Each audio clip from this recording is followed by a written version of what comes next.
Welcome back, everybody. The holiday season is pretty special in Cincinnati. Local author Wendy Hart-Beckman is helping you believe in the magic with her new book, Christmas in Cincinnati. Wendy, we are so excited to have you in studio with us this morning. Thank you so much first for being here. Thank you for having me. And I want to talk, starting out, about the inspiration for this book, because we know that anyone who's lived here for any period of time, we know that Christmas is special around here. But what is the inspiration behind this for you? Well, for me, Christmas has always been my favorite holiday. I look forward to it all year long. And then as a child, I usually got very sad the day after Christmas and then started counting to the following year.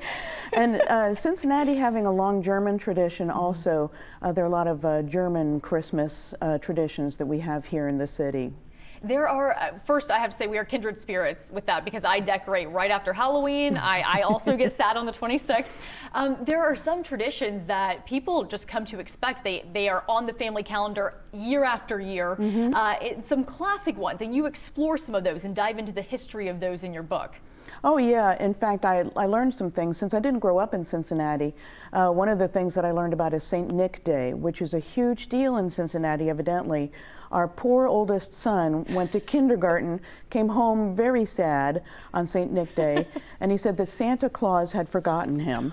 And so I called some of the other mothers, and it turns out we were supposed to put shoes by his bedroom door, and then they'd get candy and all that kind of stuff. So the day after St. Nick Day, our son Mark got put his shoes out, he got some candy, got a book, probably a stuffed animal, and a letter of apology from St. Nick. And that's tomorrow, I believe. Yes, right? it is. Right? You're right. Look at the timing. Good Look at the timing of that.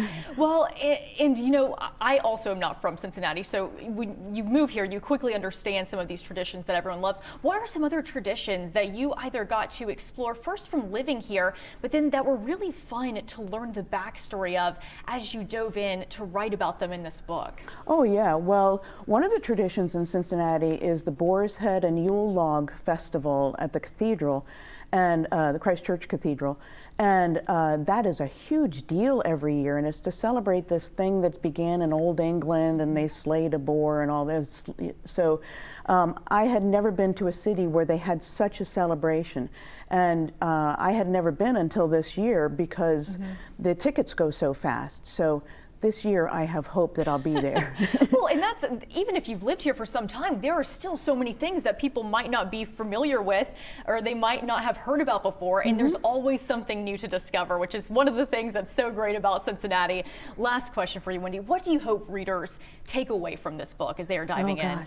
Well, I hope they take away that there's still magic to be found, especially Cincinnati is magical. It really is. I love it here. And it's been a tough year for everybody. And with so many things coming back to us in Cincinnati, the Pops is playing, the May Festival singers are singing with the Pops.